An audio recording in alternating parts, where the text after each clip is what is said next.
Hello friends, ఎలా ఉన్నారు? అందరూ బాగున్నారండి? ఇంట్లోనే కూరగాయలు ఏమి లేవండి.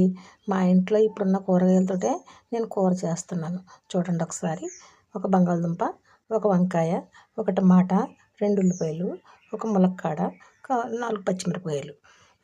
వీటితోటి రుచిగా చేసుకుంటాను కూరని. ఇదిగో అందులోకి రుచిగా ఉంటాకి ఒక సావిడ ముక్కలు వేస్తున్నానండి. ఇప్పుడు స్టవ్ వెలిగించుకున్నాం, బాణీ పెట్టుకుందాం. ఈటెక్కిపోయింది కనుక ఆయిల్ వేసుకుందాం.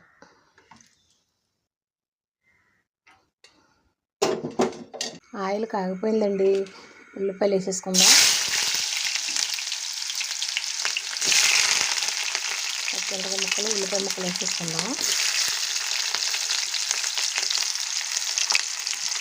టమాటాలు వేసేసుకుందాం. వంకాయ ముక్కలు, బంగాళదుంప ముక్కలు అన్నీ వేసేసుకుందామండి. ఎందుకంటే చాలా రుచి ఉంటుంది.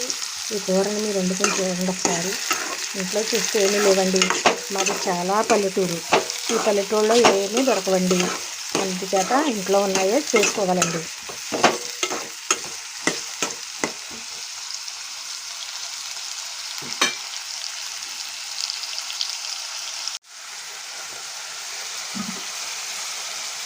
ఇప్పుడు కొద్దిసేపు మూత పెట్టేసుకుందాం.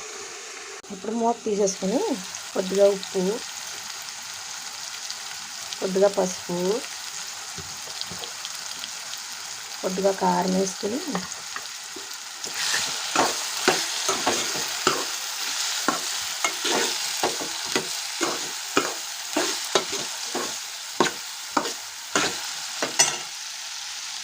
కొద్దిగా వాటర్ పోసుకుందాం. ఎందుకంటే కూరగాయలు ఎన్ని ఉడకాలి కదా, వాటర్ వేసుకుందాం.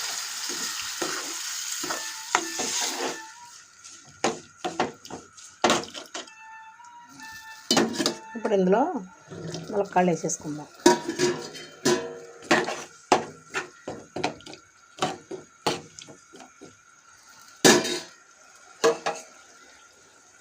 సావిడ ముక్కలు వేసేసుకుందాం.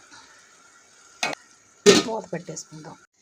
ఇప్పుడు చింతపండు తీసేసుకుందాం. అన్నీ ఉన్నమ్మా ఎన్నో వండుకు తింటుంది, ఏమీ లేదమ్మా ఈ రకంగా వండుకు తింటుంది. ఏం చేస్తాం, మన పరిస్థితిని బట్టే మనం వండుకుంటాం. ఎవరూ దిగులు చెందకూడదు, అందరూ బాగుండాలి. ఇలా వండుకొని తినండి, చాలా రుచిగా ఉంటుంది. తిని చూశాక నాకు చెప్పండి, కామెంట్స్ పెట్టండి. మర్చిపోకండి ఫ్రెండ్స్.